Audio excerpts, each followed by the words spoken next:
What's up, man? It's your big brother K-Rino, and as y'all know, February is the month that's labeled as being Black History Month. This is the month that good old America has given us to commemorate the achievements of some of our great brothers and sisters um, from the past and some from the present. And of course, we definitely want to always acknowledge our great brothers and sisters because they have absolutely done great things and made great strides in our advancement. However, what we got to understand is that there is a full on watering down of this month that's been going on probably since I was a little boy. You know, there are always those same handful of names that they will present to us in Black History Month.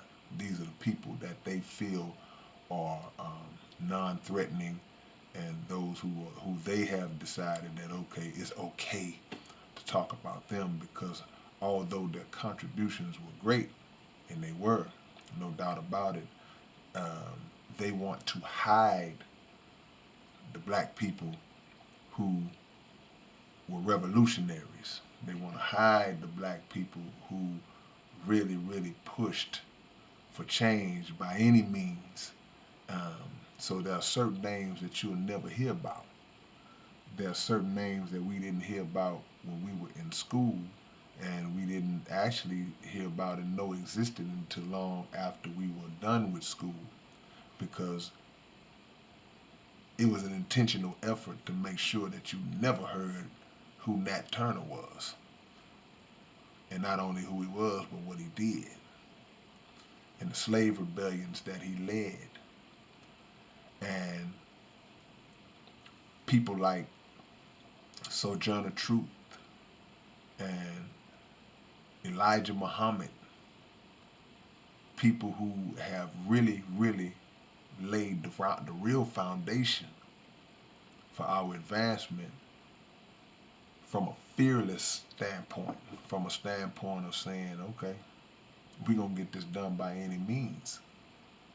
Those are a few of the threatening black people that America don't want you to know about.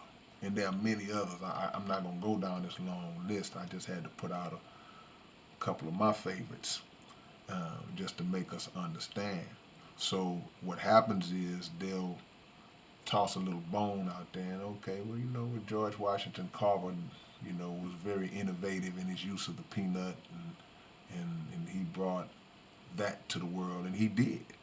And that's definitely to be commended. Um, the invention of the cotton gin by Eli Whitney, that's definitely to be commended.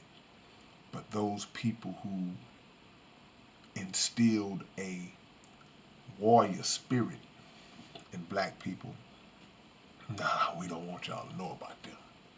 And the reason why they don't want us to know about them is because of the fear that they have that the history and the knowledge of those individuals may regenerate or re-spark in the present generation that same spirit.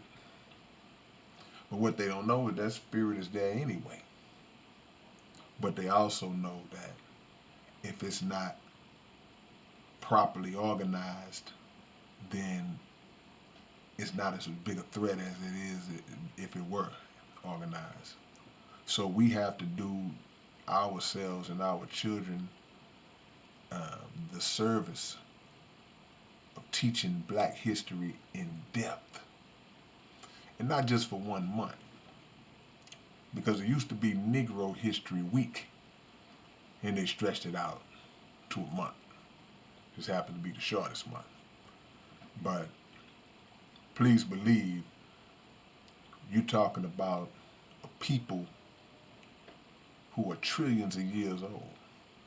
Don't let anybody tell you that we just got here 6,000 years ago or 10,000 or 100,000 years ago when there is documented proof archaeological finds and biological evidence